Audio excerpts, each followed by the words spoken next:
Ladies and gentlemen, we are getting into 2.6 existence and uniqueness of systems of differential equations. I'm bringing a real Randy Savage. I'm the cream of the crop. Anyways, all right. In chapter 1, we treated existence and uniqueness separately because we wanted to emphasize that uniqueness required a slightly stronger hypothesis than existence. In this section, we focus less on the hypotheses of the theorem and more on its consequences. We can hold on. What's up? Wait, hold on.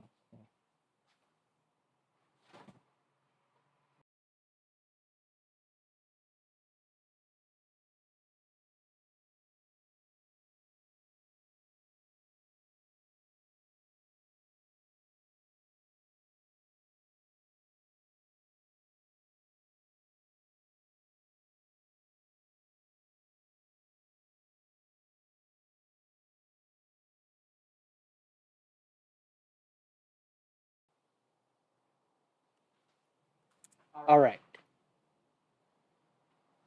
We assume that we consider both autonomous and non-autonomous systems when we assume that they're continuously differentiable. In other words, if the right-hand side of the system is the vector field f of txy, g of txy, then we assume that there exists. Then we assume that the 6 partial derivatives. Yeah, the Jacobian doesn't need to be square. So you take the Jacobian.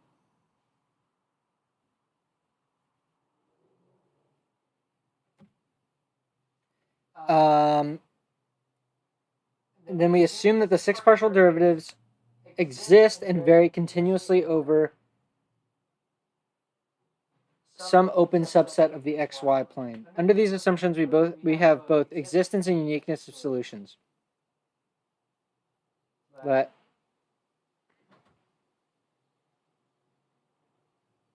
t0 be an initial time and y0 be an initial value. Suppose that the function f is continuously differentiable, then there exists an epsilon and a function y of t defined for t minus epsilon to t plus epsilon, such that y of t satisfies the IVP.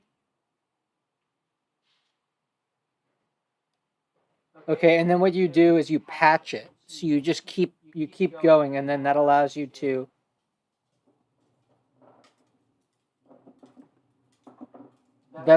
get epsilon close to wherever you have continuity of the Jacobian.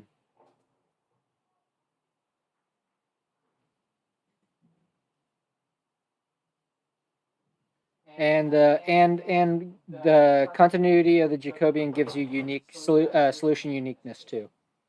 As with the case with first order equations in 1.5, the epsilon is necessary because solutions can blow up in finite time. Oh, I bet there's definitely going to be a problem about finite time blowups, I swear.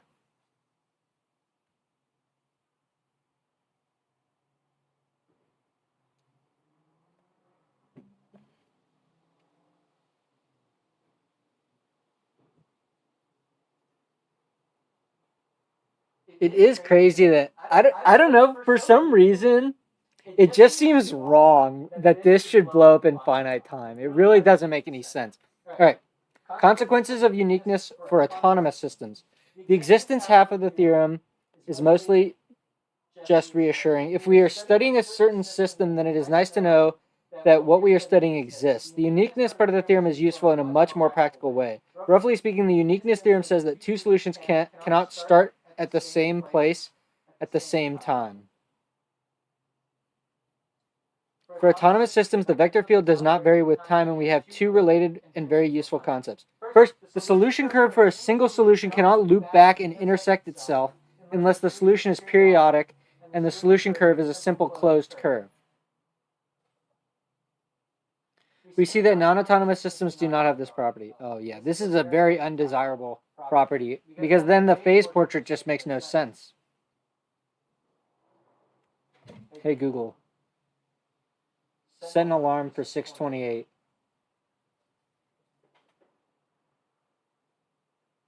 All right. Second, the solution curve for two different solutions cannot intersect unless they sweep out the same curve.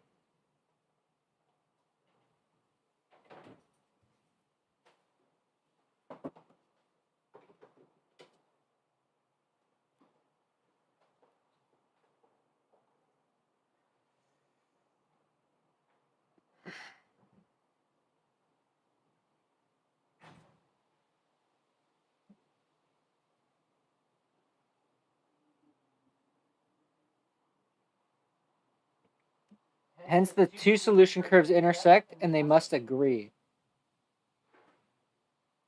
Yeah, that's pretty interesting. Even more generally, I feel like it's probably the case with any like algebraic variety or something even more general than differential. Well, just the case that if you have uniqueness, that if you get an intersection, no, variety is not the right word. There's something there though. I mean, it's basically just, yeah, uniqueness is a pretty strong condition. It gives you a lot. That visit the same point at different times must trace out the same curves. That's specifically for autonomous. Consequences for two-dimensional autonomous systems. If a system has exactly two dependent variables, as in the case of most of this book, the consequence of uniqueness for solution curves of autonomous systems limit what can happen in the phase plane given the behavior of certain systems. For example, a periodic solution corresponds to a closed curve in the phase plane. And any solution with an initial condition that is inside the curve is trapped for all time. Okay, cool. That's nice. Also, a number of solution curves can form a fence. That is, they can divide the phase plane into separate regions. Solutions with initial conditions on one side of the fence cannot cross over to the other side. Yeah, we sort of saw this. Yeah, we saw this. This is very nice. Okay.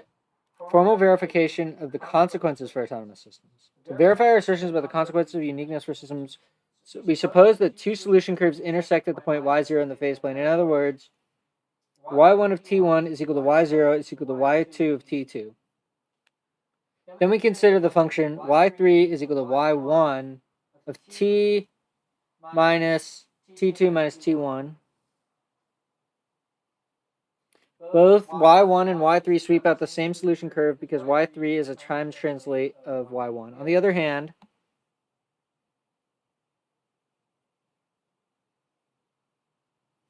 what is this proof saying?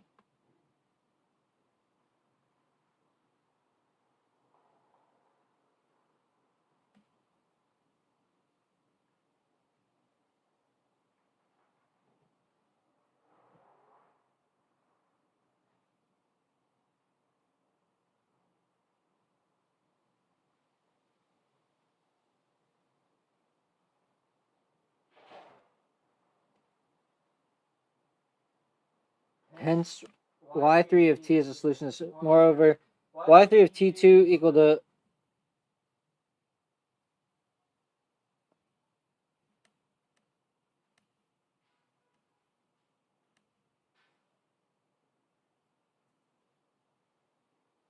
okay. So that, yeah, so they prove that there's a way to turn y1 into y2 and show that they're actually exactly the same solution. Oh wow, that was it? Holy cow. That was the whole thing? Okay.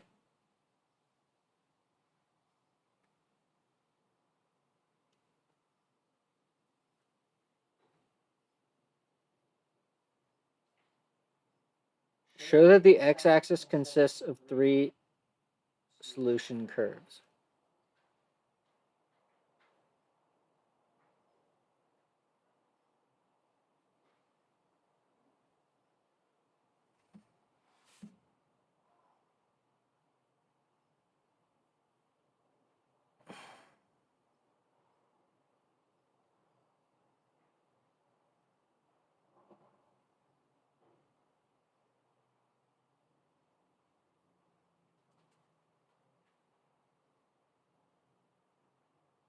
Okay.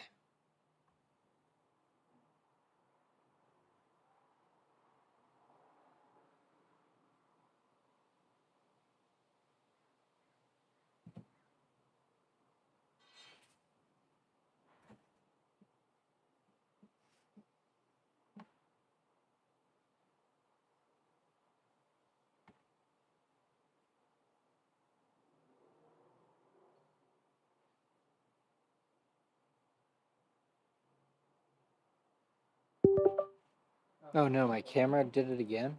Really? Ugh, come on, man. I don't know why it keeps doing this. Wait, I wonder if I can just deactivate and reactivate. No.